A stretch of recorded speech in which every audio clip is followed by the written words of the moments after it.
Sis, what if the very thing you're holding on to is the very thing that's holding you back?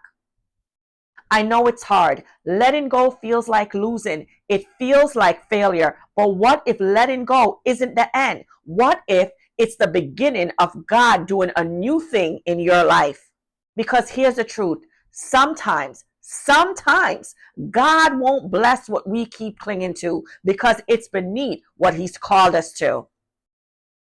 In today's video, we're going to talk about what it really means when God is calling you to let go. And I don't mean just walking away from a job or a relationship.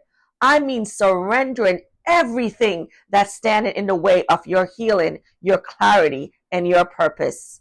Here are the signs that God is calling you to let go. God is not the author of confusion. When something in your life starts to feel heavy, chaotic, or like it's constantly breaking your peace, I want you to pay attention. Some signs He may be calling you to release something that includes a constant sense of unrest, even when things look okay on the outside. Closed doors that won't reopen, no matter how hard you try. Losing yourself in the process of trying to keep someone or something, or your spirit feeling convicted, but you keep overriding it out of fear. Isaiah 43:18-19 says this, "Remember not the former things, nor consider the things of old. Behold, I am doing a new thing. Now it springs forth. Do you not perceive it?" Sometimes we don't perceive the new thing because we're still clutching to the old. Mercy. Why letting go is not a loss, it's alignment. Letting go feels painful, but it's not punishment. It's protection. It's positioning. It's divine alignment.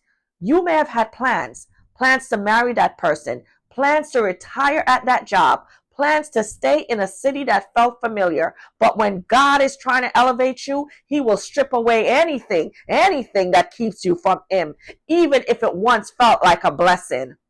And that's because He sees what you cannot. He knows that the counterfeit comes before the promise, that the idol must fall before the anointing flows.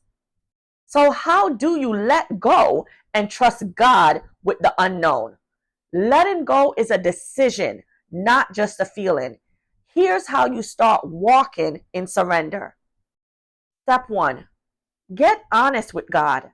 Tell Him what you're afraid of. Tell Him what it costs you to release this thing. He already knows, but confession is how healing begins. And then step 2, replace the lie with the truth. The enemy will whisper, "You're making a mistake. You'll be alone. You'll regret this." But John 8:32 says this, "You shall know the truth, and the truth shall make you free." And then step 3, invite God into the process daily. This isn't a one-time prayer. It's a journey. Journal, pray, surround yourself with voices that affirm God's promises over your life. You might cry, you might wrestle, but your obedience is not in vain. As a life purpose coach, I help women just like you discern what's from God and what's just familiar. So many of us stay stuck out of fear of the unknown, fear of being wrong, fear of starting over. But sis, you don't have to do this alone.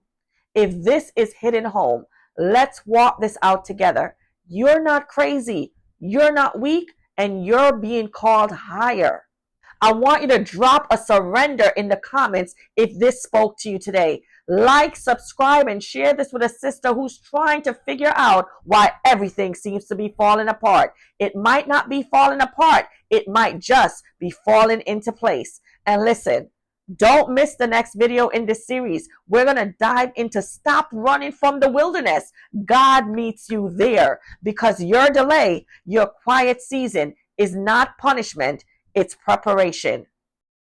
Until then, remember this. God's plan will never require you to stay bound. So if you're losing what was never meant for you, you're not breaking down, you're breaking free.